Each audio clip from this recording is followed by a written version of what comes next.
mendimi juaj për referendumin, për çështjen para referendumit, çka do të thotë pas referendumit, për gjendjen aktuale, për fushatën që bëhet për referendumin.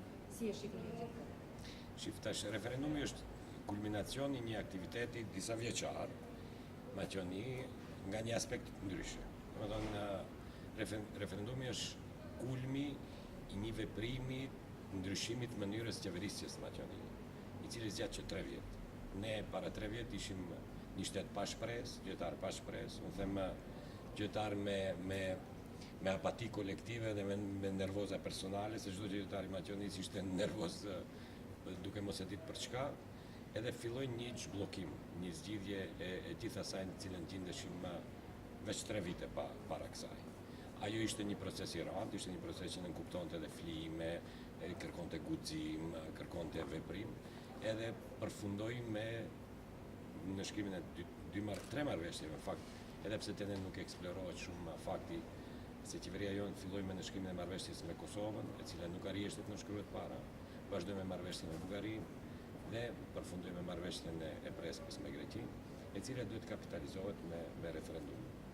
Edhe pse ka paqartësi, edhe pse ka defetizëm për referendumin, unë jam optimist se referendumi do të përfundoj pozitivisht, po bile ka shanse reale që edhe censusit arrihet. Edhe pse është referendum këshilltarës, po te ne politika nuk e tejkalon vete.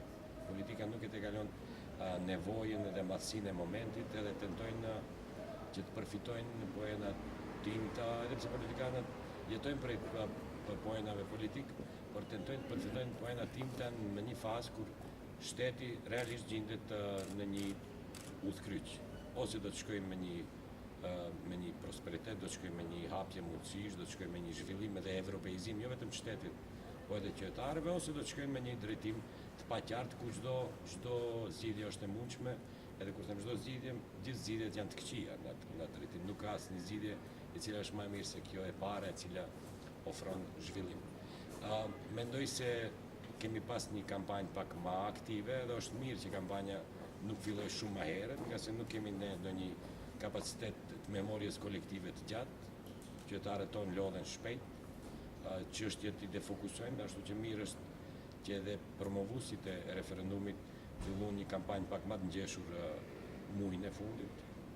Të kishte bërë kjo në maj, besoj se deri tash do të aq çështjet e ne paraqiten çdo ditë, deri tash do të ishte haru edhe poente e referendumit. Mendoj se ka një të mirë që qeveria, edhe parlamenti, edhe gjithë subjektet promovojnë një kampanjë pozitive, tentojnë të tregojnë qytetarëve anën pozitive, zgjidhjes pozitive të referendumit. Mendoj se mungon pak të vendohet ndije qytetarëve, veçanërisht atyre të cilët janë pa vendosur, se cilat janë edhe mangësit, se nëse ndodh që referendumi mos ketë sukses, çka mund ndodhen me qenë. Mendoj se qytetarët duhet të jenë vetëdijshëm, për këtë mund të marrë shembull edhe Brexitin.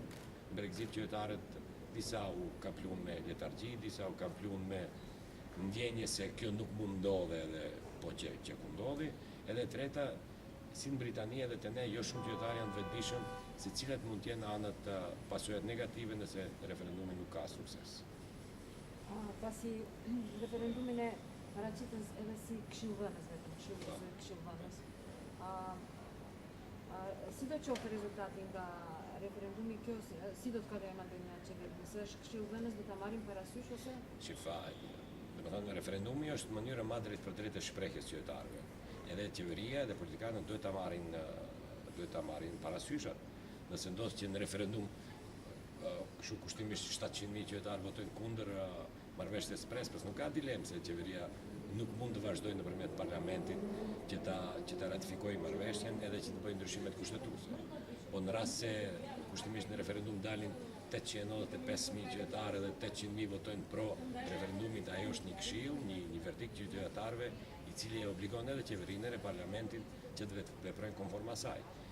Nuk duhet të ngatrojmë çështje teknike e cila është arritja e cenzusit, mund të jetë edhe çështje ligjore, po prapë thash kjo është referendum këshillëdhënës, edhe ato morale dhe politike. Nëse vullneti i popullit, vullneti i qytetarëve thotë se shumica dërmuese janë pro ndryshimeve kushtetuese dhe deblokimit të proceseve të integrimeve euroatlantike, atëherë unë mendoj se politikanët nuk duhet të kenë dilemë, pavarësisht se do të ketë keq dashës ose kundërshtar të cilët do të oponojnë atë, me vetë faktin se kushtimisht nuk është arrit referendumi, nuk është arrit cenzusi, po nga ana tjetër shprehja e qytetarëve me një shumicë absolute është obliguese politikisht edhe moralisht për ato politikanë që ta mbarojnë procesin ashtu siç i ka këshilluar qytetari nëpërmjet referendumit.